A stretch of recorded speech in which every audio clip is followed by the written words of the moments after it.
नमस्कार दोस्तों, आज हम बात करने वाले हैं महाभारत के एक विचित्र दृश्य द्रौपदी के वस्त्रहरण के बारे में। तो दोस्तों, मेरा नाम है गोविंद सोलंकी और आप देख रहे हैं सोलंकी स्टूडियो 09। महाभारत एक ऐसा महाकाव्य है जिसमें कई छोटी बड़ी शिक्षाप्रद घटनाओं का जिक्र है। द्रौपदी चीरहरण भी महाभारत की एक ऐसी घटना है।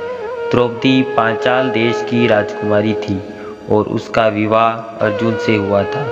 अर्जुन ने द्रौपदी के स्वयंवर में मछली की आंख में निशाना साधकर उससे विवाह किया था, लेकिन माता कुंती के अनजाने में दिए गए आदेश से द्रौपदी पांडवों यानी पांचों भाइयों की पत्नी बन गई। एक बार की बात है जब पांचों भाइयों में सबसे बड़े युधिष्ठिर इंद्रप्रस्थ नगर पर राज कर रहे थे। उस समय हस्तिनापुर का राजकुमार दुर्योधन था और पांचों पांडव उसके चचेरे भाई थे। दुर्योधन कौरवों में सबसे बड़ा था और उसके चचेरे भाई यानी पांडवों से जलता था। दुर्योधन सबसे ज़्यादा अपने चालाक मामा शकुनी को मानता था। शकुनी ने दुर्योधन को सलाह दी कि वो पांडवों को जुआ खेलने के लिए आमंत्रित करे। पांडवों ने अपने भाई दुर्योधन का निमंत्रण स्वीकार कर लिया। उस सभा में भरतवंश के शासक धृतराष्ट्र, पितामह भीष्म, द्रोणाचार्य, कृपाचार्य और महात्मा विदुर जैसे महान लोग उपस्थित थे। शकुनी मामा ने छल कपट से पांडवों को हराना शुरू किया। इस खेल में पांडव अपना राज्य हार गए। धर्मराज युधिष्ठिर ने स्वयं और अपने चारों भाइयों को भी दांव पर लगाया और हार गए।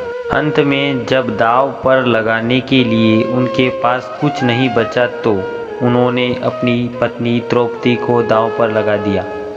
दुर्योधन तो जैसे ही इस पल का इंतजार कर रहा था, शकुनी मामा की मदद से उसने जुए में द्रौपदी को भी जीत लिया।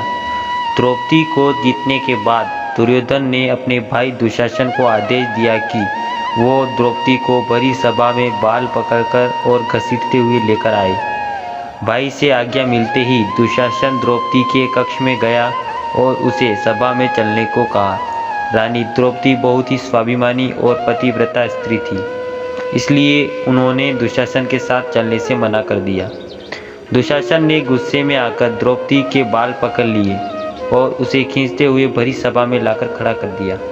दुर्योधन ने दुशासन को आज्ञा दी कि वो द्रौपदी को भरी सभा में निर्वस्त्र कर दे। दुशासन ने जैसे ही द्रौपदी के वस्त्र को हाथ लगाया, द्रौपदी ने श्री कृष्ण को मदद के लिए पुकारा।